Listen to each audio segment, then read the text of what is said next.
سلامونه هایلایټ ته ښه راغلی. زه صفي الله ستانکزی یم.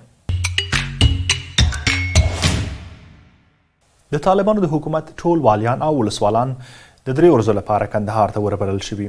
د طالبانو د حکومت ویان ذبیح الله مجاهد په خپله ایکس پاڼه لیکلي دا والیان او ولسوالان د یو 3 ورځني سیمینار لپاره کندهار کې سره غونډ شوي دي. د هغه په خبره په دغه سیمینار کې والیانو او ولسوالانو ته د هغوی د کاري استقامتونو د قوانونو د ښه تطبیق او له خلکو سره د ښه چلند په اړه معلومات ورکول کیږي او ویناوې ورته کیږي. مجاهد نه دی ویلي چې دا طالب والیان له خپل مشر ملا هبت الله سره هم ګوري که څنګه. د طالبانو د لوړپوړي چارواکي داسې مهال کندهار کې سره ټول شوي چې څو ورځې مخکې د امریکا متحده ایالاتونو ولسمشر ډانلډ ټرمپ لږ تر لږه 4 واره د باګرام اډې د نیولو په اړه باندې خبرې کړې دي. همدارنګه په ټول افغانستان کې تېره اونۍ د 2 ورځو لپاره انټرنیټ او مخابراتي خدمتونه بند شوي وو.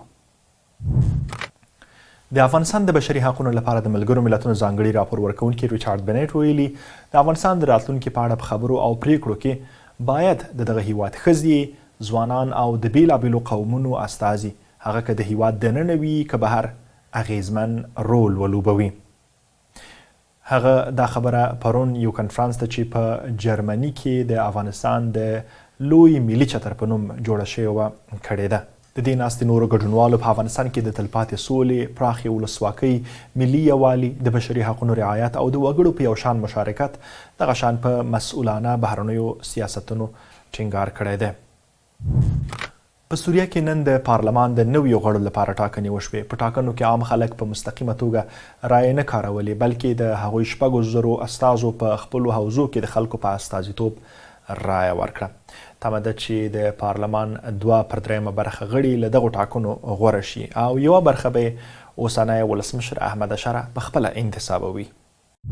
او د لوبو مینوالو ته دا چې د افغانستان د ګډو رزمي ورزشونو یا MMA بې ماتې لوبغاړي فرید بشارت خپل امریکایي سیال کریس کویتیرس ته ماته ورکړه او د خپل ورزشي ژوند 14مه حرفه‌ایي بریا یې هم ثبت کړه. بشارت تر دې دمه هیڅ ماته نه ده خوړلې. بشارت او سیال په لاس ویګاس کې د MMA د معتبره سازمان UFC په 320مه دوره کې مبارزه وکړه.